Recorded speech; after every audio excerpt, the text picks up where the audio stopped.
আজকে 22শে জানুয়ারি বৃহস্পতিবার সবাই মিলে কিন্তু শুরু করে দিছে কাজ জোর কদমে। একদিকে সবজি কাটাকুটি হইতাছে, অন্যদিকে রাখিতে কিন্তু লুচি ভাজতাছে পূজার লাইগা। তো সবাই মিলে যখন একসাথে হয় তো আনন্দটাই একটু অন্যরকম, কাজ করার উৎসাহ আরও বাইরা যায়। তো দীপার আমি সন্ধ্যা হওয়ার সাথে সাথে বার হয়ে গেছি বাজার করণের লাইগা। উদয়পুর টাউনে আইছি বাজার করার। তো এখানে হাট বাজারও প্রচুর পরিমাণে মানুষ, পূজার বাজার চলতেছে, তার সাথে বিয়েরও আয়োজন আছে অনেকের বাড়িতে।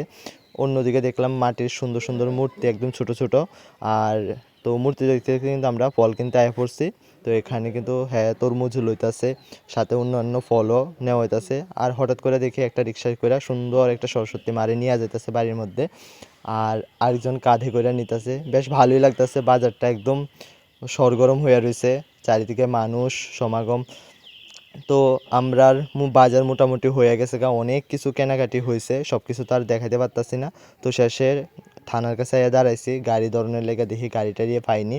তো আরেকটা মূর্তি দেখতাছি নিতাছে গাড়িতে কইরা, বেশ ভালোই লাগছে। তো আমরা অলরেডি সব কিছু ডান হয়েছে, তো এই লইলাম সব কিছু, একটা গাড়িও ঠিক করা হয়ে গেছে গা। এখন যাইতে হইব বাড়িতে। তো কালকের পূজার আরও প্রস্তুতির কাজ কিছু বাকি আছে। তো যাই হোক, ভিডিওটা এখানে শেষ করতেছি, টাটা।